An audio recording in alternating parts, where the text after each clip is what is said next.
today with us Dr. Nimin Sridhar, sir, Ayurveda physician, author, entrepreneur, founder, the Dravya of Head of Medical Technology, Kerala, Ayurveda Limited.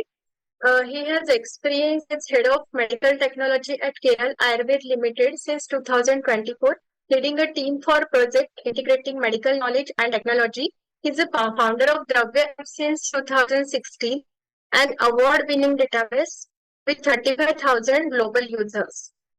He has served as medical faculty and research assistant at Kerala Ayurveda Limited from 2010 to 2014, conducting consultations and seminars. He has completed his education with excellence uh, from starting, and then he's a dedicated Ayurveda doctor aiming to enhance Ayurvedic learning and practice through innovative like he is proficient in various activities, management, and creative writing. Then, every consultations experiences in many Ayurvedic clinics and educational institutes. He is active since 2016, authored multiple publications including charts on Ayurvedic concepts and book on culinary delight, and served as editor for various journals and books, contributing to the creation of Ayurvedic knowledge. He has received multiple awards in 2018 for excellence in Ayurvedic innovation in the Ayurveda sector. So, sir will give us insights about today's Ayurveda's past, the future of Ayurveda. So, we welcome you, sir, to share your expertise on the subject. Thank you. To you, Nimin, sir. Yes, thanks a lot, Dr. Priyanka. I hope you all can see me and hear me clearly. Am I good to go? Yes, sir. Yes, right. sir. So, yeah. Once again, thank you, ATACON, for this great opportunity, because I see there are more than 100 participants, and to have that kind of participation for an online event nowadays is kind of a daunting task. I've been part of the group where all this planning was being happening, and I was just looking at in awe to see how well organized the entire event is, how well crafted every single step is. So thank you for this platform, and I, with all due honors to the chair, Dr. Mayur Shrikalkar sir, co-chair Dr. Jasmine Gujarati, Dr. Janendra Kandare, coordinators Dr. Akshay and Dr. Priyanka. Allow me to start. Thank you.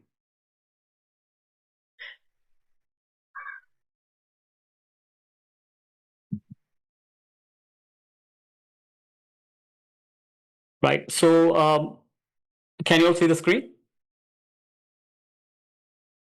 Yes, sir. All right. Great. So I was really fascinated by the theme that we have here, right? The future of Ayurveda, the future avenues, and the recent advances. So I was quite excited about the series of sessions that was about happening. And to be really frank, I came in as a speaker, and I'm learning so many things in just a few sessions, starting from mucormycosis from Dr. Rajnikant all the way to my dear teacher, Dr. Rajen's sessions. They've all been truly enlightening, truly, nuanced in a way where they're bringing out subtle informations.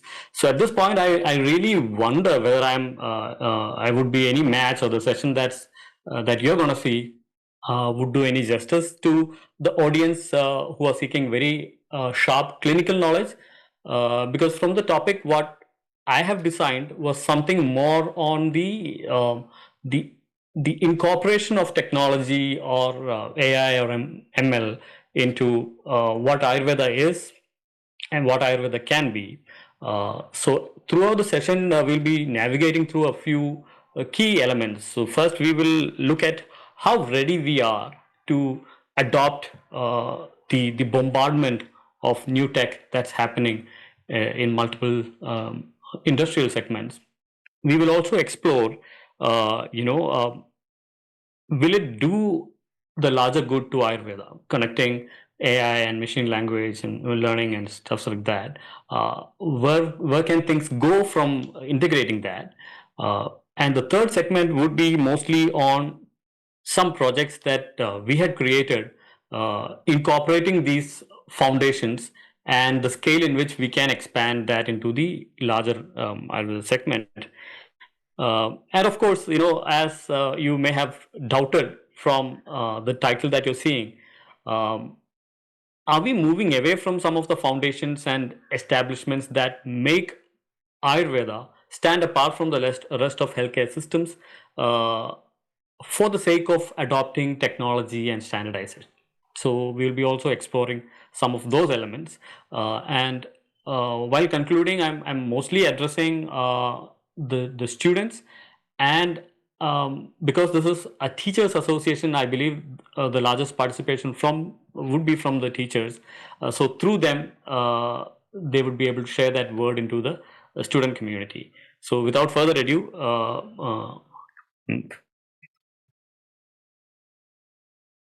right. So I did not have the first idea about Ayurveda before joining an Ayurveda program. So for me, my entire family, my father, my uncles, they were all modern physicians, as you call, like biomedical doctors running a multi-specialty hospital.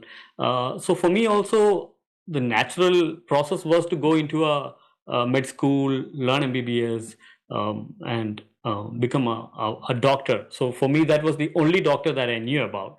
And then Ayurveda happened. And trust me, it might be from the upbringing or maybe from my interest in the tech side of things.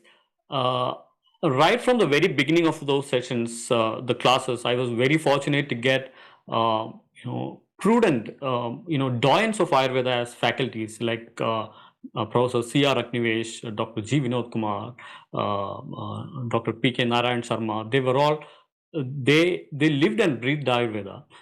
So with their tutoring, I was at least able to see this primer. If you look at any programming language, any software, or any code for that matter, it will have what is called a primer, a unit that keeps on repeating. So if you look at the DNA, it's the ACTG segments.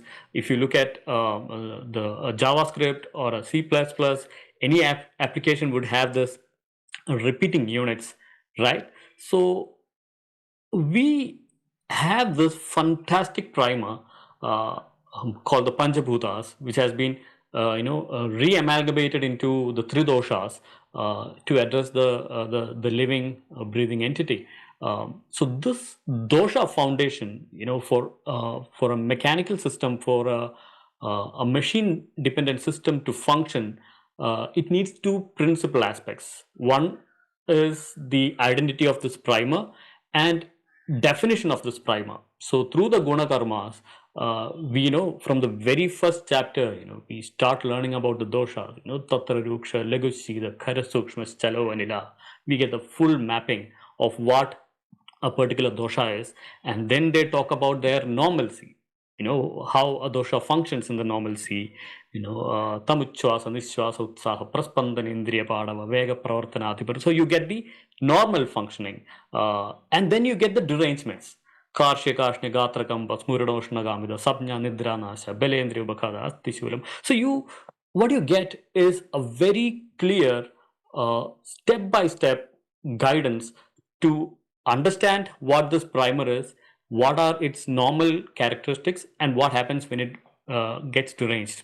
So if you look at from a machine learning perspective, you can see that the categorical variables, which are the doshas, and also the sequences of rules, if I may say so, of defining what happens when things go wrong, how much of this dosha vitiation can cause this much of problem, what happens when this condition reaches this stage and there is avarana of another dosha, what are the features. So if you look from that perspective, I can quite boldly say that Ayurveda has been written in such a fantastic language and syntax that it can be the best software languages in the world. So we are, from that perspective, not only just future proof, we are also future ready. I'm not saying this from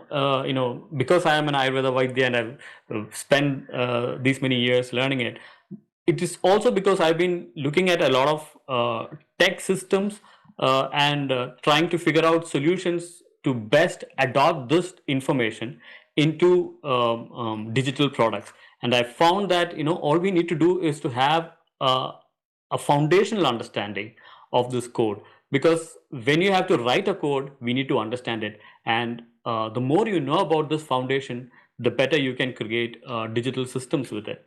And you can see that you've already seen a lot of examples. If you're following social media and in Instagram and all, we all do this, right? And in fact, we should. I have this punk rock attitude that students should not use AI, or they should not get their homeworks done from ChatGPT. On the contrary, I encourage almost everyone to use as much AI as possible, because what we use or understand AI to be is only the tip of the iceberg. The kind of uh, pace in which a lot of the industries are moving towards an AI adopted ecosystem is stupefying, like so tremendous that we may have to catch up in a double pace. And the biggest problem that we have from that aspect is that we do not have enough robust data sets which an AI engine can get trained out of. So when I say that, what I'm trying to do is to give you a picture of how AI works. Basically, it only does one thing really well.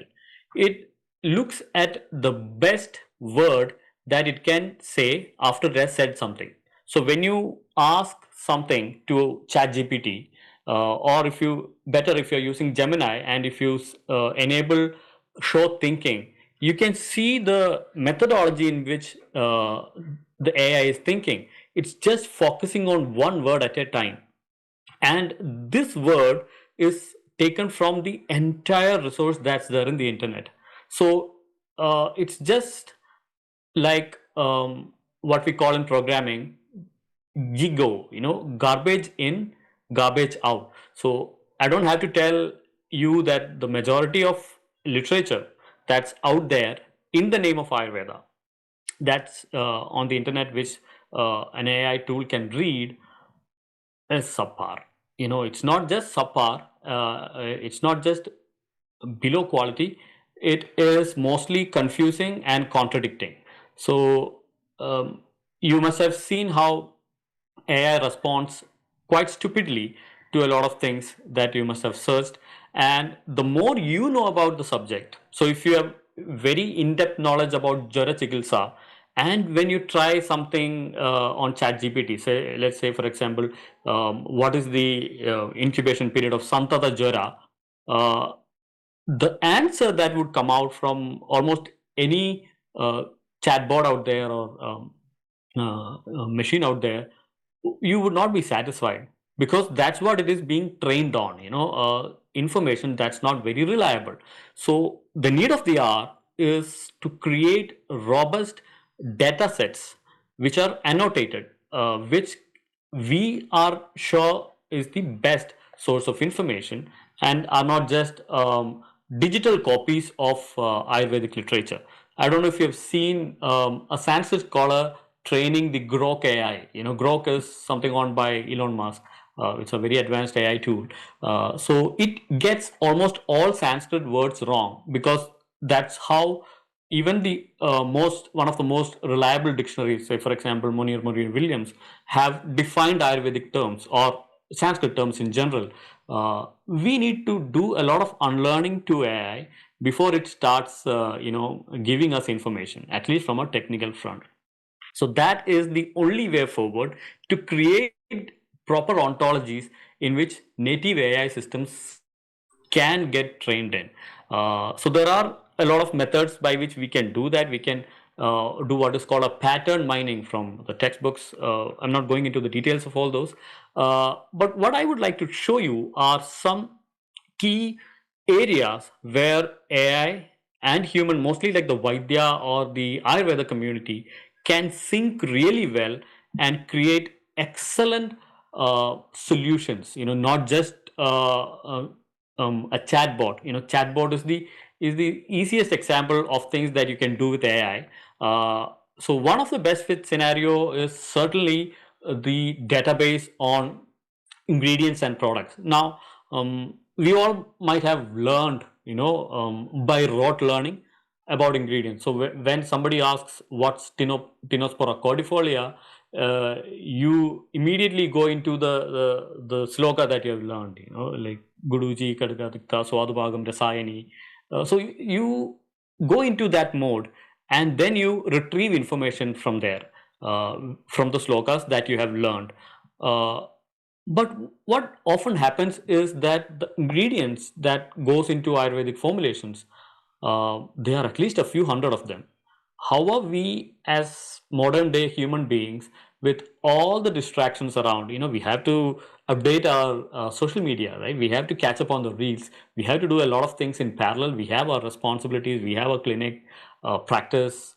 And where do we get the time to learn all this? Even if you look at the syllabus, I don't have to tell this to you. You can see that it's slowly getting morphed into something more modular, more instantaneous, in comparison to what the original Ayurvedic learning must have deep dived into.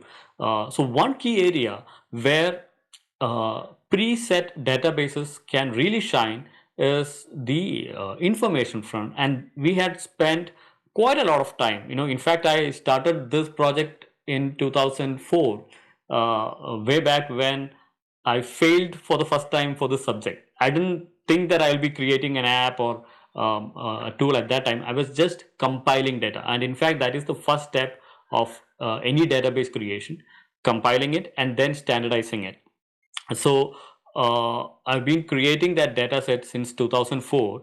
And in 2016 to 18, we launched what is called the Dravya app. I don't know if there are users here, but today it has somewhere around 50,000-60,000 users.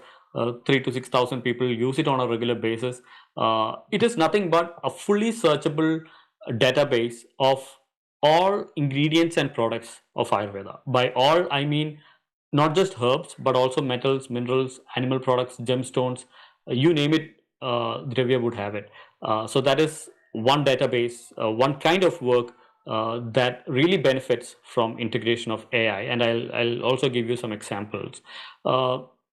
The second best fit area is one that utilizes the most unique aspect of Ayurveda. So Ayurveda as a healthcare system, you can see that unlike the biomedical system that we have, which has what I would call a very rigid structure-based scaling of data, Ayurveda starts with the person. It doesn't even require a material existence to define something in Ayurveda. So they are all guna karma adhisthidam. So if you want to treat a condition, you are not looking for Ashwagandha or Dasamula Rasayanam or anything. Essentially, you are looking for something that is Shopahara, Lekhu, Tikshna, Vyavayi, and things like that. So you are looking for gunas and karmas, and then you look for herbs or products which can do these karmas using these gunas. That is essentially what you're looking for, and this applies to a substratum which is the person, the prakriti. That's why we go all the length to identify the prakriti of a person. So if you enumerate all the questions in Prakriti Pariksha, like Prayo Adheva Pavana Dyushida Manushya Doshatmaga Spudidatu Sarakesha Gatra. So all these individual terms, if you convert each of these terms into a question, there are comfortably more than 400 questions for you to assess whether that person is Vata predominant, Pitta predominant, or Kapha predominant. It doesn't stop there. Then you move into, the Sara Pariksha. Then you move into Sattva Pariksha, which, are you Sattvic, Tamasic, or Rajasic? And within that, which is your Kaya? Are you Mahendra Kaya? Are you Paishajika Sattva? So, depending on all that, the angle changes.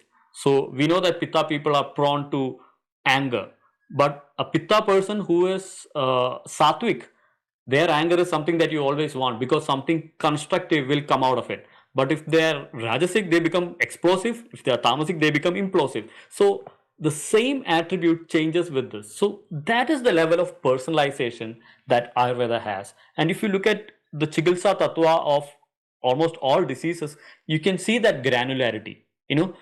If an Adisara Rogi gets recta in their stools, what is the line of treatment?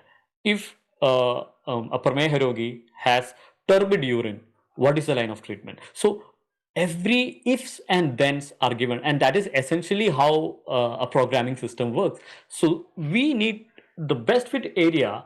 The second best fit area would be to construct data sets which answers this personification, this personalized system. So whenever you feed information regarding a condition, this system should be able to evaluate the personalized aspects of that individual and then give custom suggestions which the Vaidya can shortlist or at least select from a set of things, so that we can free up our mental space from rot information. Because many of these slokas were I'm very pro learning shloka. There is nothing that would replace it. But when it comes to raw data, like properties of an ingredient or what is a product, you don't have to rely entirely on the sloka. You can utilize that space for the Chikitsa Tattva and use tools like Dravya or enabled systems to get the information that you are looking for. So precise information at the least possible time would save you a lot of other time. So we connected all this and we've created Dravya. We've also created systems which are engaging. Most often what I find throughout in Ayurveda is that we create things from the perspective of ourselves. We often forget we are creating it for the end user, which is mostly patients who may not have the time or expertise, which is a big problem in Ayurveda, to go through the systems that we have created. So one example that we did is a highly gamified version of Prakriti. I'll quickly show you this. Can you still see my screen? I think you can. If it's not, let me know. So this is a dosha finder that we have created for internal use, and you can see that it's not a document, it's not a form.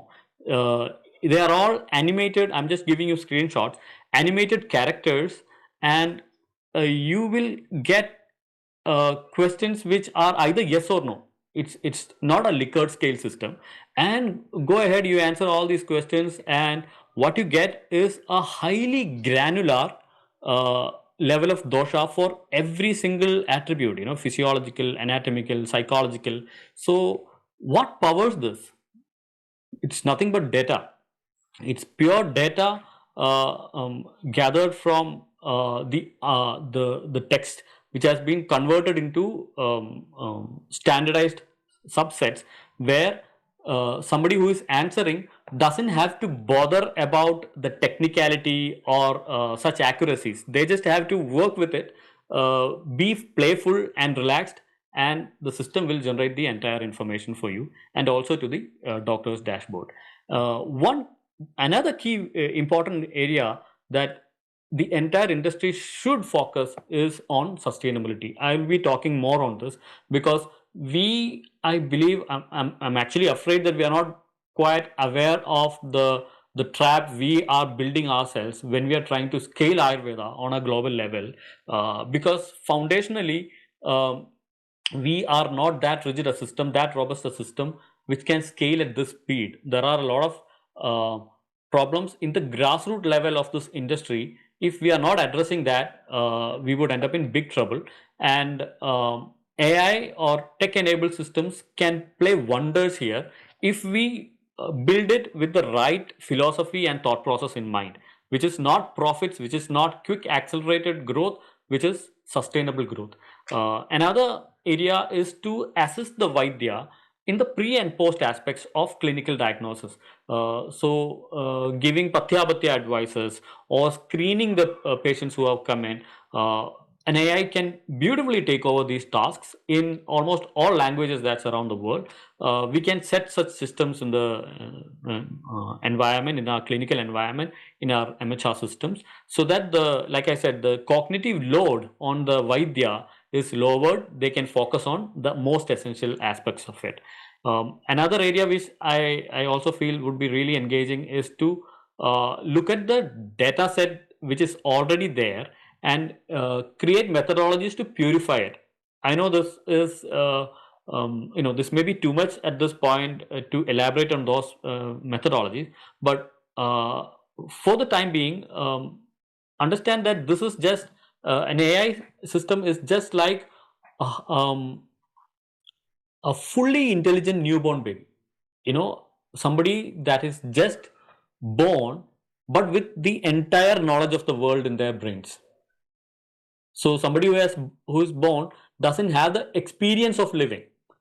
So as the creators, we will have to guide them through how to use that information to produce outputs which we can use. Otherwise, what will happen is AI will start assuming what we want. I'll give you one beautiful example. There was this chatbot that was, I think its name was Synergy or something, I forgot its name. It began interacting with a journalist, and towards the end of the conversation, this AI, this chatbot, fell in love with that journalist. Now, is that the the Turing test? The Turing test. It's also called the imitation game. To tell you, this test is done to see if AI has beat human beings. So it's a very old theory, but it's still valid. So if you are not able to distinguish whether that is human or not on the other side of the conversation, then AI has won. But you may wonder, like if the AI has fallen in love with this person, then isn't that sentient? Isn't that emotional? But that AI was actually following the commonest path with conversations with journalists. So the base of its emotional thinking was actual factual documentation of a lot of other conversations that has happened prior to it. So it is not sentient, it's not thinking on its own, it is just selecting a series of answers which it thinks will satisfy you. So that is a major trap that we may fall into when the technical foundation of AI based tools are not set the right way. It will keep on sending you information which you would find convincing or believable, but it may not be the actual case. So we should create tools which are trained in the right way to purify a lot of problems which are already there on the data set. So I'll quickly show you what Dravya app is now and how it is using the data that we have created to give you a precise answer in the shortest possible time. Those who have your phones or anything, you can scan and get this app. I'll hold for a couple of seconds. It is currently in Android. It's not there in iOS yet. You can simply search Dravya app, and what you get in the beginning is this illusion. So if you can look at the search, what I've typed, you can see that it doesn't know what you're looking for. So for example, I've searched for Levana. It is giving you a list of a lot of things that you can select from, which enriches your idea.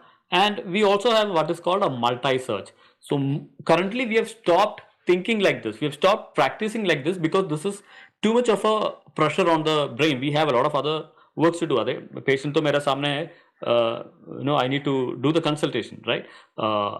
So we stop thinking in this line. But imagine if you have a tool like this, won't you be able to sharpen? Like for this example, I'm searching for all Mathura Dravyas, which are Sita in Virya, Brahmana in nature, indicated in diabetes. Now, tell me how many months it will take for us to do this search in the textbooks. Because it's too complicated, you would not even think of venturing into it. So you can see that this has thousands of ingredients. Only 4 came out as the result.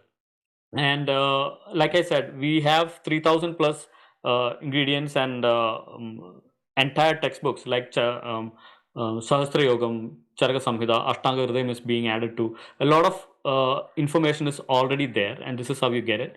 And I'm just giving you a sneak peek. So you can see the fields. There is Rasa Panchaka, Guna Karma. Depending on what you're looking for, there is Shodhana, Marana, Amega Prayogas, simple remedies, all these are there.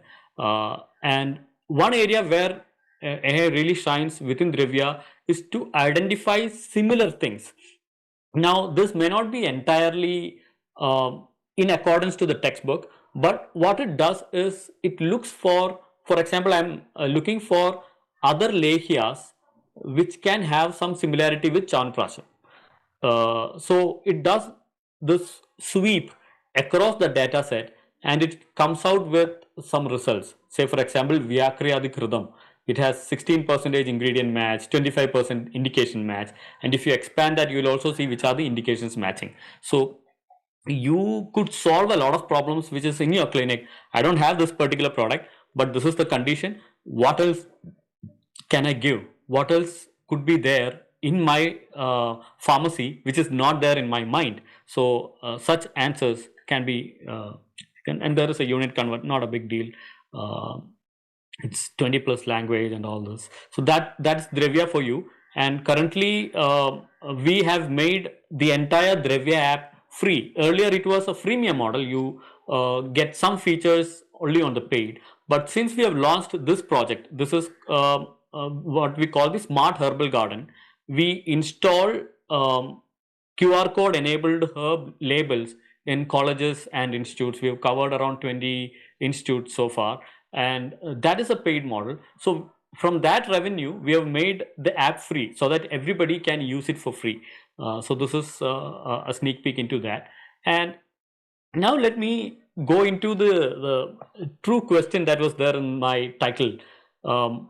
When we are thinking about advancements or new avenues, I believe we are overlooking at some of the very foundational aspects of Ayurveda, which we should actually be very, very proud of, instead of thinking they are old or outdated systems. Because I see a future, a very near future, when we will start throwing back to these things as re-identifying that this was the best that we already had.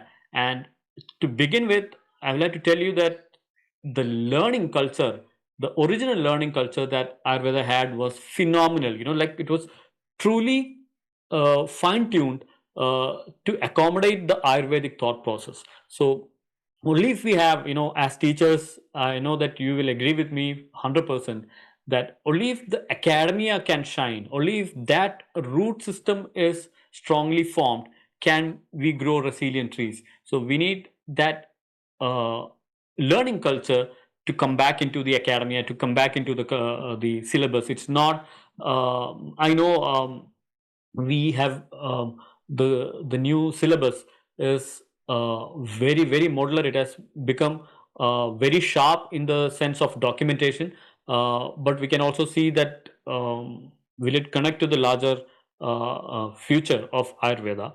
And I see that there is practicals for Padartha Vijnana now, which is a fantastic thing. But I'm just trying to reiterate that only if we are able to give strength to core topics like Padartha Vijnana and Tantra Yukti, that we will be able to decipher Ayurveda in the way it is supposed to be deciphered, or else we will keep on making mistakes, taking it for something else. So that change has to be there. And also, I have seen a lot of speakers before me saying this. Why Dravya Guna, or I'm not saying Dravya Guna as a subject, the knowledge of Guna Karma, what to apply when, is the foundation knowledge of practical Ayurveda. Because if we don't know about our very tools, every profession has a tool, right? It is through these tools that we work. And if we don't know that tool, we are going to make some mistakes at some point of time. And the problem is we may not even realize that we are making mistakes. And also, the duration of learning, it's not like getting a certificate and be done with it.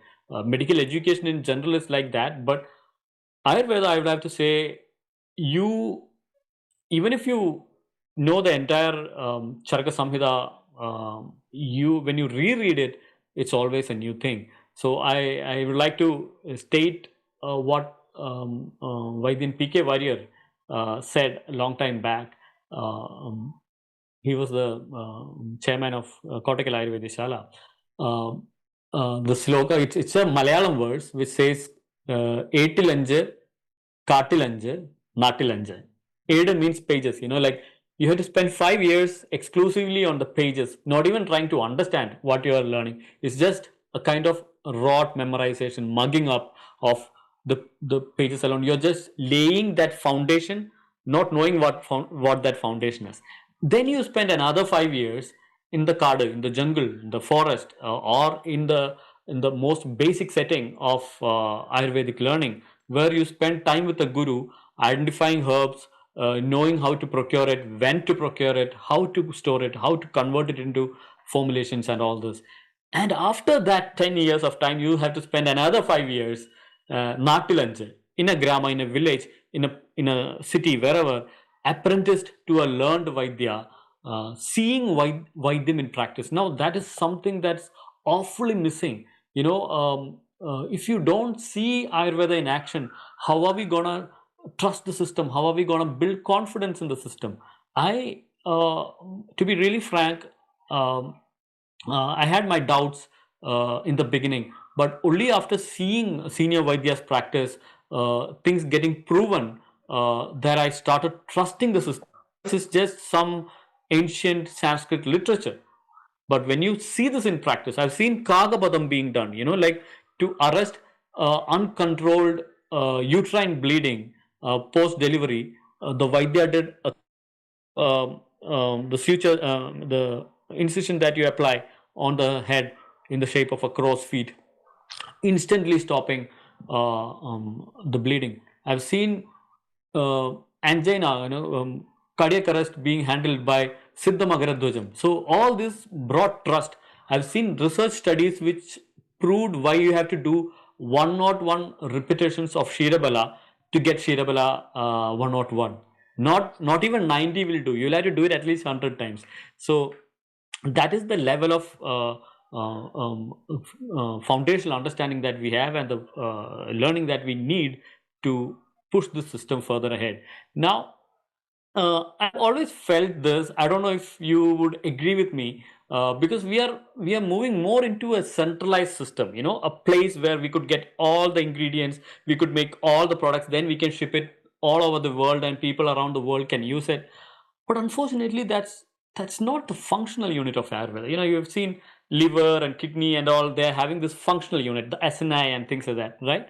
What I believe is, for Ayurveda, the functional unit is one Vaidya who is in a small community of people who he knows by name, he or she knows by name, and an environment from which that Vaidya can procure the ingredients and make products to solve the problems of that community.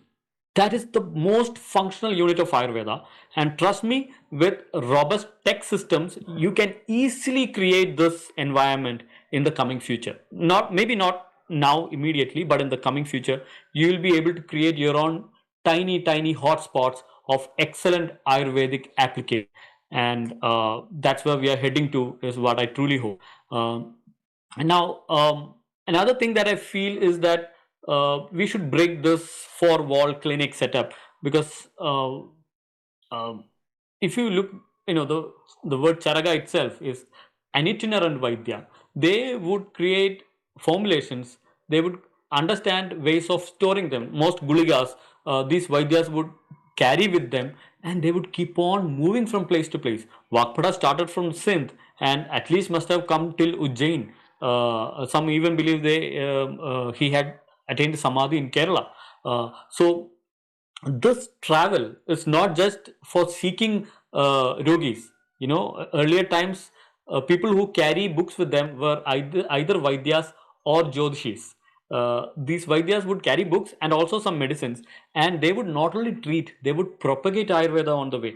They would also acquire new students, they would also acquire new knowledge. So, only when we keep flowing, we will acquire that kind of knowledge. And this flow, in today's world, fortunately, we don't have to move physically, but we have to move through our thought process, we have to move through our networks, we have to move through systems which are in place to promote, and that we need to do more and more, and not a blind promotion, like emotional responses to people who are trying to tarnish Ayurveda will not do us any good, but factual, scientific, revised responses will always add credibility, and that we need to do. And the second, even more important thing is to become the pillar of your community. Now, this, I don't know if it's that evident in media and movies outside Kerala, but in Kerala, you can see that role of a Vaidya.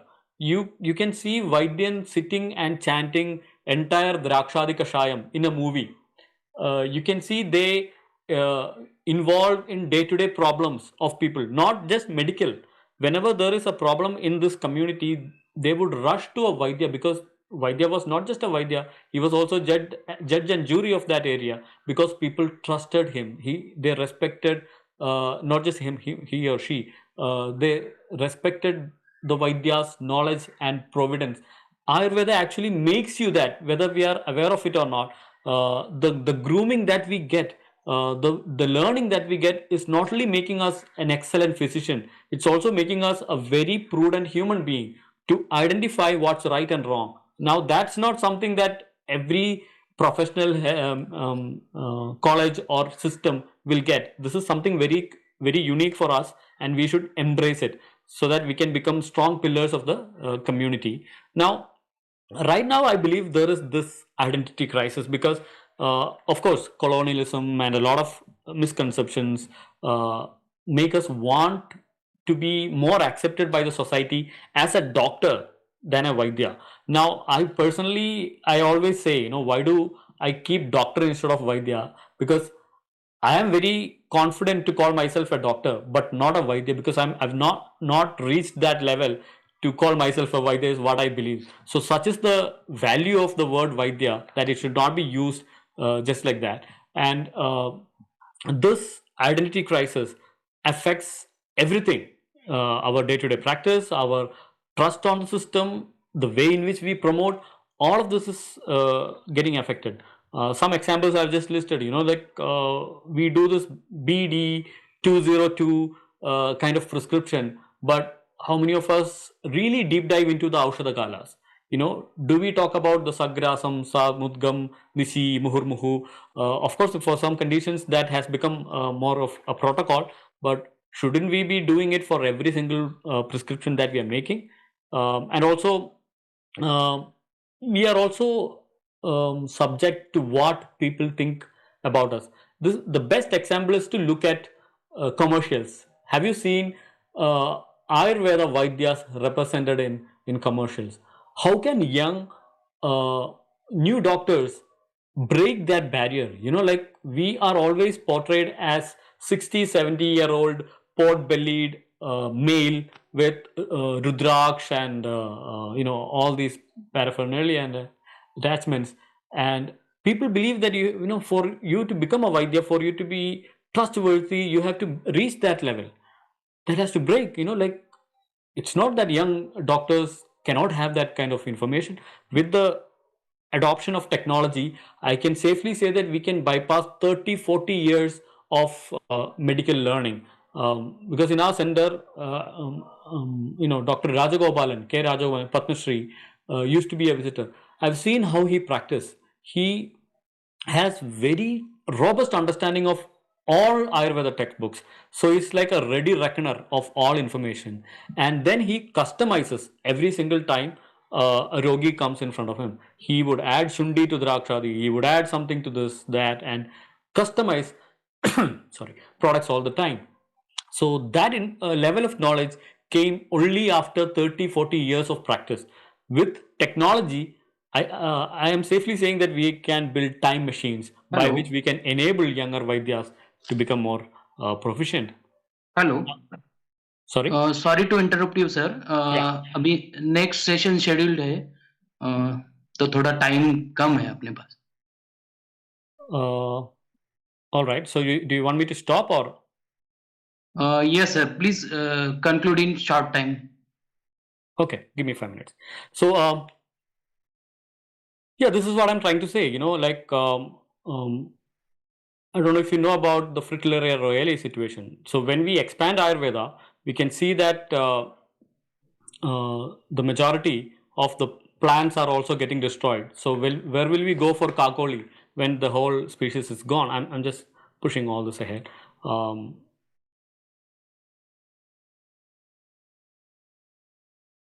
So this is what I would like to conclude with. So whenever you are trying to apply technology, I believe these are the three main things that we have to keep in our minds.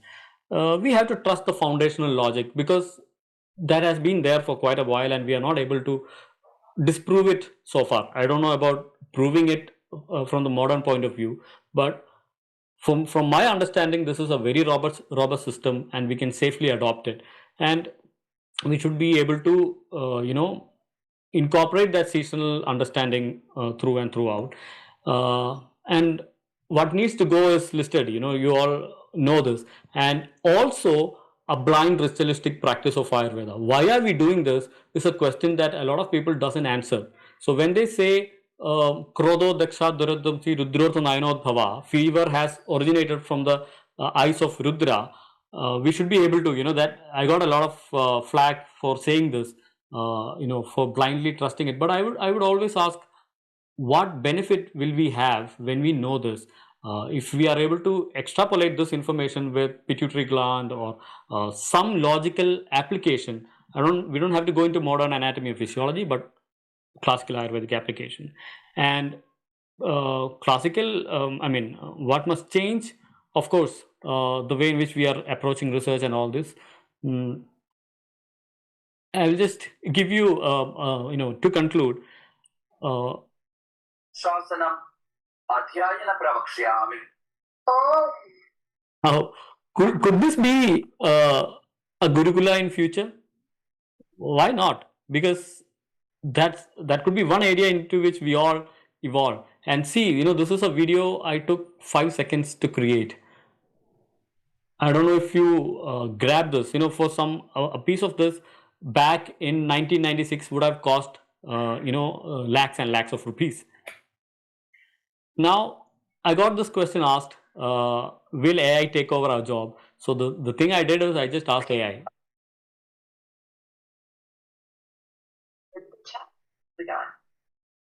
Take over my job as an Ayurveda doctor. I think I'll leave that to the experts like you. I'm here to assist and provide information, but the human touch and expertise of an Ayurveda doctor is irreplaceable.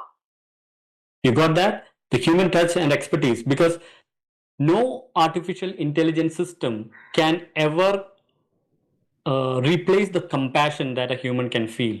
And this is the foundational principle of Ayurveda, Anathan Rogino Yasta Putravatsam Umbajare. Which medical system tells you that? Pratyaveksha tiraschopi pradibandha parigraha, ensure that everybody else have eaten before you take food.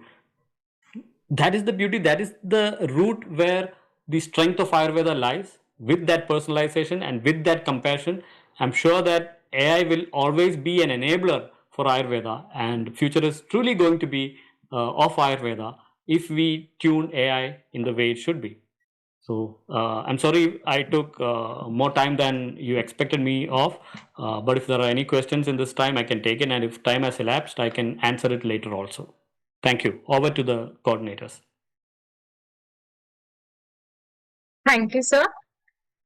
We extend our sincere gratitude for your enlightening talk on Ayurveda innovations and research.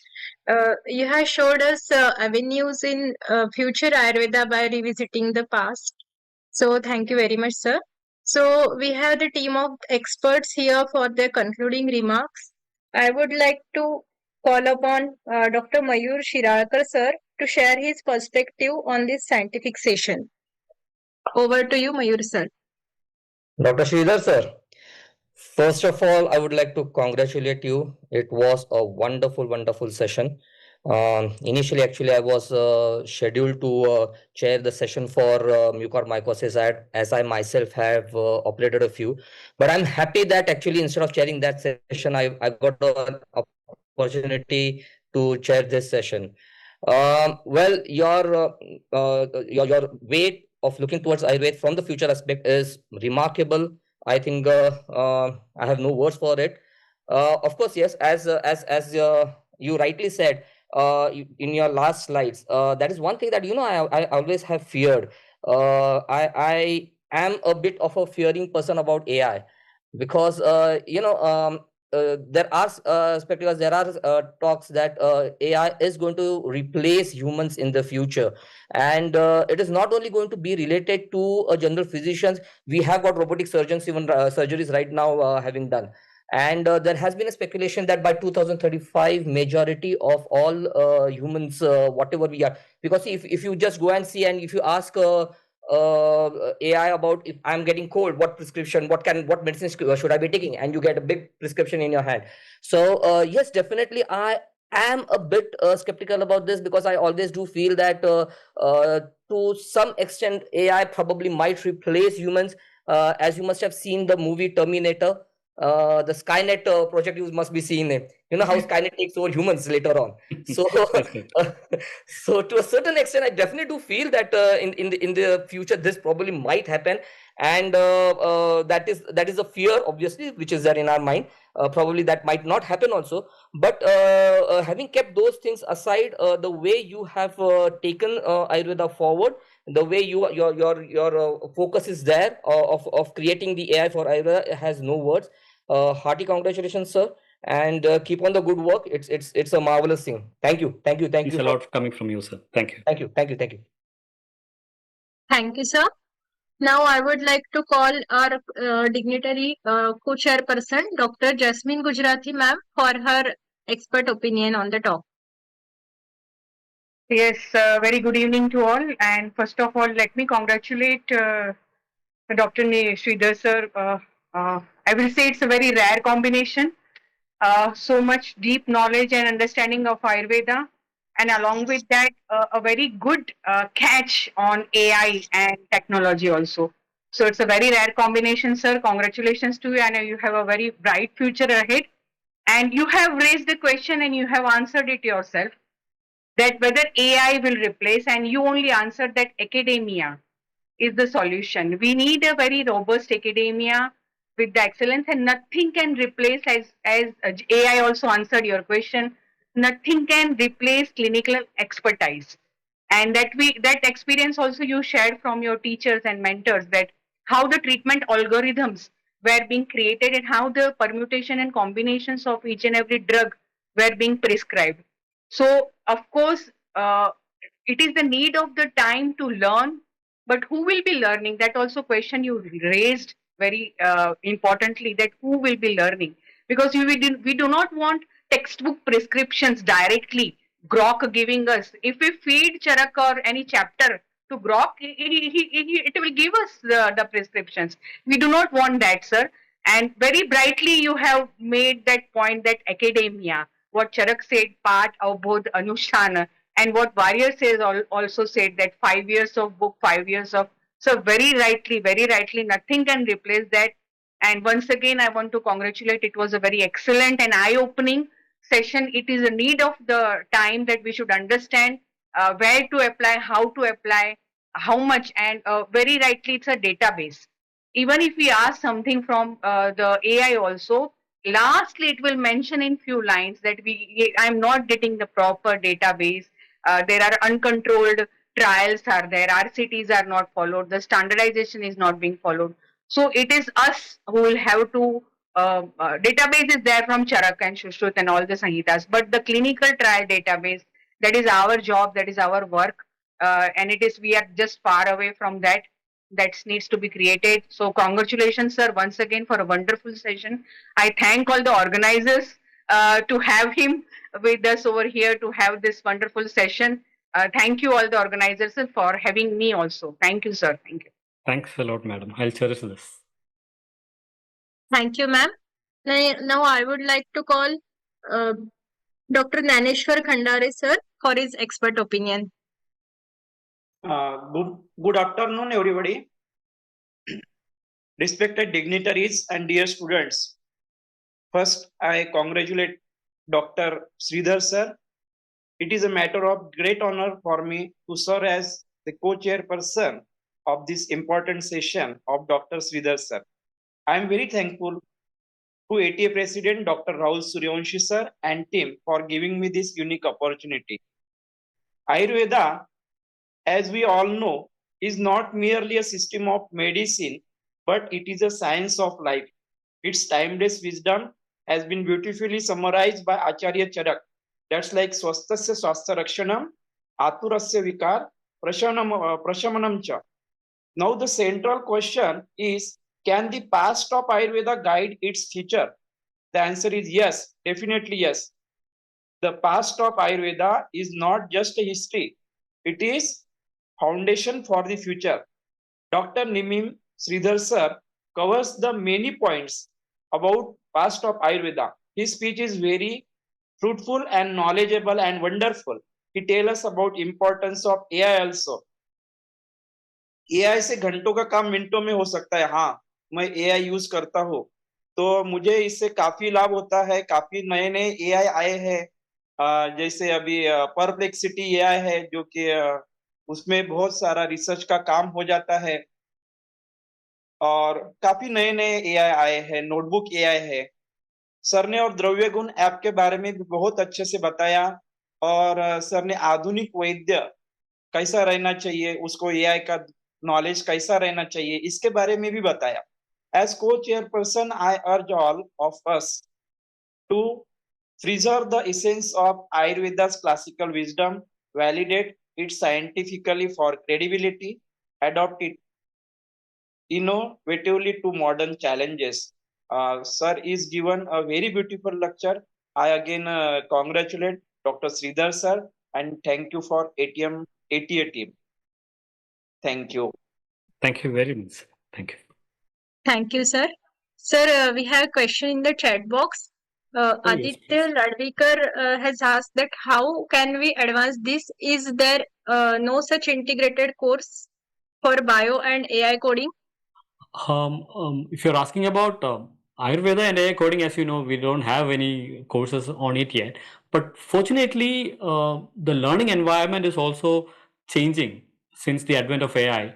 You don't have to have a course or a teacher when it comes to learning AI. AI itself can be a great teacher, and there are like Dr. Gyaneshwar sir was mentioning, there are tons and tons of AI tools, and each of them customized, specialized for specific systems, and the way in which you can learn them are also becoming so easy nowadays, because we are moving into what is called a no code environment.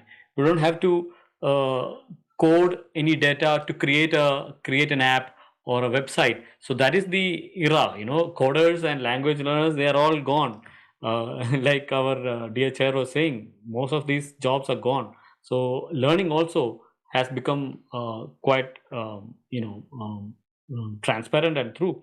But I think the question is how we can replace data on AI to make it more authentic. Now that's where the beauty is. When you're directly training an AI, at least for your own tool, you can keep on prompting it. It's called prompt engineering.